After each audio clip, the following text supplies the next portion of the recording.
Telangana news channel కి స్వాగతం. ఎప్పుడు చంపాలి ఆమె ఇక్కడికి అత్త చంపదామంటే గ్రామ పంచాయతీ నాతో 10 సార్లు వచ్చింది.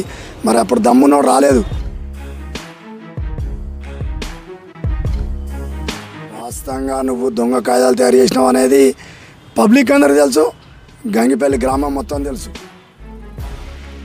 ఈ రీషన్ ఆప్సా మీ పెద్దమ్మని ఇక్కడ కాళ్ళు పట్టుకో, ఈ జాగాన్ని నేను చాలా ఇబ్బంది ఘోరంగా ఉన్నది. ఆమె ముసలాం అయింది, ఆమె చావాలనే ఉద్దేశంతో గంగిపల్లి గ్రామం మానకొండూరు మండల్ జిల్లా కరీంనగర్ వాసి రాగుల హనుమక్క భర్త రాగుల వీరయ్య సంబంధించిన ప్రాపర్టీ వాళ్ళ తల్లిదండ్రులు కొన్నారని చెప్పి ఆ రాగుల హనుమక్క నాకు అమ్మడం జరిగింది. అదేవిధంగా నేను దాని మీద ఉన్నటువంటి గరిపట్టి కానీ ఆ ఇల్లు ఆపాదలో ఉన్నదాన్ని రాయించుకొని రిజిస్ట్రేషన్ ఆఫీస్ పోయి రిజిస్ట్రేషన్ ఆఫీస్ కాడ నేను దానికి ఎంత అవుతుందో దానికి గవర్నమెంట్ ట్యాక్సీ కట్టి నేను దానికి ట్యాక్సీ కట్టి రిజిస్ట్రేషన్ చేసుకోవడం జరిగింది. జరిగిన తర్వాత ఎవడో అనామకుడు నేను రాగుల సంపద అని చెప్పి రిజిస్ట్రేషన్కి రావడం జరిగింది. జరిగితే అక్కడ ఉన్నటువంటి వాళ్ళు 4 పట్టుకొని వచ్చిండు. పట్టుకొని వస్తే సబ్ రిజిస్టర్ చూత ఆమె నీ పెద్దమ్మ ఏది ఉంటే నేను ఈ రిజిస్ట్రేషన్ ఆపుతా, మీ పెద్దమ్మని ఇక్కడ కాళ్ళు పట్టుకో, ఈ జాగాన్ని నేను ఆపుతా, ఏదైనా ఉంటే క్లియర్ చేసుకొని మాట్లాడతా అని చెప్పడం జరిగింది. అదేవిధంగా సబ్ రిజిస్టర్ నేను చెప్పినట్టే వింటాడు, ఇక్కడ ఉన్నటువంటి డాక్యుమెంట్ రైటర్లు నేను చెప్పినట్టే వింటారు, పోలీస్ డిపార్ట్మెంట్ నేను చెప్పినట్టు వింటారు అని చెప్పి ఆయన దగ్గర ఎలాంటి కాయిదాలు ఉన్నాయో మాకు తెలియదు. అది చదువుకున్నాడా చదువుకోలేదా నాకు తెలియదు. వాస్తవంగా గంగిపల్లి గ్రామానికి సంబంధించిన అట్లాంటి 3 గుంటల ఆ జాగాను నేను కొనుగోలు చేయడం జరిగింది. అందులో గంగిపల్లి వాళ్ళు సంబంధించిన వాళ్ళు అందరూ మనకు సపోర్ట్ చేశారు. అదేవిధంగా ఏమైంది అని అంటే ఆ ఇంట్లోకి వెళ్ళిపోమని చెప్తే అన్న నీకు పలానా వాళ్ళు తెలుసా అని చెప్పి నాకు ఒకరోజు ఫోన్ చేయడం జరిగింది. ఆ ఫోన్ చేసిన తర్వాత కూర్చుని మాట్లాడదామని చెప్పి మాట్లాడిండు. దాని తర్వాత మళ్ళా నా ఇల్లు ఖాళీ చేయమంటే ఖాళీ చేయడం జరుగుతలేదు. గతంలో కార్యదర్శి మీద కేసు పెట్టినా కానీ అక్కడున్న ఆ పటువారంటైనే ఆ గ్రామ పంచాయతీలు చేసే పటువారంటైనే ఆ కులం పేరు పెట్టినది కానీ ఆ పటువారు చేయబట్టి మాకు చాలా అన్యాయం జరుగుతుంది. ఈ సంపద చేయబట్టి అన్యాయం జరుగుతుంది. గంగిపల్లిలో నివాసం ఆ రాగుల హనుమక్కను బెదిరించుకుంటూ చూతా ఈ సంపద భార్య ఇబ్బంది పెట్టడం జరిగింది. అదేవిధంగా అక్కడ జరిగిన సిచ్యువేషన్లో ఏంది అని అంటే ఆ ఇల్లు నాకు అమ్మడం జరిగింది. నేను కొనుక్కున్న బాధ్యత డబ్బులు ఇచ్చి దానికి ఎలాంటి అభ్యంతరం లేకుండా నాకు రాగుల హనుమక్క అమ్మింది, నేను కొన్నా. కాకపోతే ఏంటంటే ఈ సంపత్ అనే వ్యక్తి నాకు ఈ కాయిదాలు ఉన్నాయి ఆ కాయిదాలు ఉన్నాయి అని చాలా ఇబ్బంది చేస్తాడు.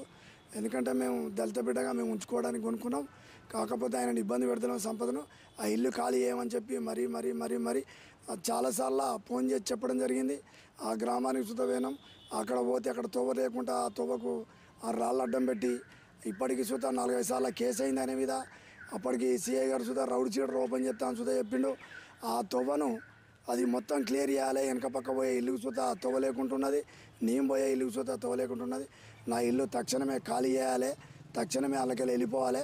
ఆయనకి ఎలాంటి పేపర్ లేదు, రాగుల హనుమక్క పేరు మీద ఉన్నది, కరెంటు బిల్లు రాగుల ఈరియా పేరు మీద ఉన్నది. అవన్నీ చూసి నేను కొనుగోలు చేసుకున్నా.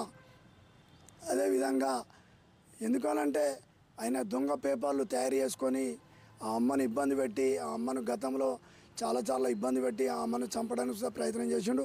ఆ ఎకరన్నర భూమి సుతా ఆమెకు పట్టా పాస్బుక్ వచ్చింది. హైకోర్టు నుంచి సుతా ఆమెకు పేపర్ ఇచ్చిర్రు. ఆ పేపర్ చూసే ఆమెకు పాస్బుక్ రావడం జరిగింది. ప్రతి ఎంఆర్ఓ ఆఫీస్ పోయినా కానీ సంపత్తి జాగా అని చెప్పి అక్కడ ఒక విఆర్ఓనో ఈఆర్ఏనో ఆయనను పట్టుకొని ఈ గ్రామ పంచాయతీలో ఒక పటువారు అనే వ్యక్తిని పట్టుకొని ఈ కుంభకోణాన్ని చేసి అమ్మకు అన్యాయం చేయాలని చూస్తారు. రాగుల హనుమక్కకు ఆ జాగా ఎంఆర్ఓ కానీ ఆర్డీఓ కానీ కలెక్టర్ కానీ అదేవిధంగా అందరికీ నమస్కారం పెడుతున్నా. ఎందుకంటే ఆమెకు భర్త లేడు, ఆమెకు తిందామంటే తిండి లేదు, ఆమెకు ఉందామంటే ఇల్లు లేదు, ఆమె చాలా కష్టాలలో ఉన్నది. ఆమెకు ఎట్టి పరిస్థితిలో ఆమె భూమి ఆమెకు రావాలి, ఆమె భూమి ఆమెకు చేయాలి. ఇదే కాంగ్రెస్ ప్రభుత్వంలో అదే రేవంత్ రెడ్డి గారు పెట్టిన జీవో ప్రకారంగా ఆమెకు బాజాప్తిగా ఆమె భూమిని ఆమె మోక మీదకి ఇప్పించి సాయం చేయాలి. అక్కడున్న కార్యదర్శి కానీ పటువారు కానీ అని చెప్పి రాగుల హనుమక్క చాలా ఇబ్బంది ఘోరంగా ఉన్నది. ఆమె ముసలాం అయింది, ఆమె చావాలనే ఉద్దేశంతో ఈ రాగుల సంపద ఆమెను ఎప్పుడు చంపాలి, ఆమె ఇక్కడికి వస్తే చంపుదామంటే గ్రామ పంచాయతీకి నాతో 10 సార్లు వచ్చింది.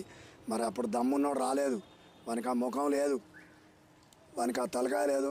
ఆయన పిల్ల మాటలు పట్టుకొని ఇష్టం ఉన్నట్టు ఊళ్ళే రాజ్యం చేసి ఎవరిని పడితే ఆయన బెదిరిస్తే వాడు భయపడలేడు, ఊకుండేది లేదు. ఖబర్దారు చెప్తున్నా సంపత్, తక్షణమే నువ్వు ఇల్లు ఖాళీ చేసి వెళ్ళిపోవాలి. అక్కడి నుంచి నువ్వు హైకోర్టు, నువ్వు సుప్రీంకోర్టు, హైకోర్టులో చూద్దా ఈ రాగులను మక్కే మనకి గజం భూమి చూద్దా అని చెప్పి ఆమె పిటిషన్ దాఖలు చేసింది.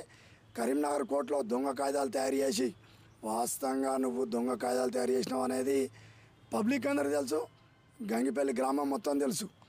ఎందుకు అని అంటే నువ్వు తప్పుడు తవ్వ తప్పించినావు, ఆమె చావుకే ఎదురు చూస్తున్నావు ఆస్తి తినాలని. ఆమె భూమి ఆమెకి ఇచ్చేసి నీ జాగాలను ఉండాలని చెప్పి నేను ఒక మాదిగ బిడ్డగా ఆ రాగులను మాకు న్యాయం జరగాలి. ప్లస్ నేను ఇల్లు కొన్నా కనుక నాకు ఇల్లు ఖాళీ చేసి తక్షణం వెళ్ళిపోవాలి. నా పేరు ఎలకపల్లి కొమరయ్య, కరీంనగర్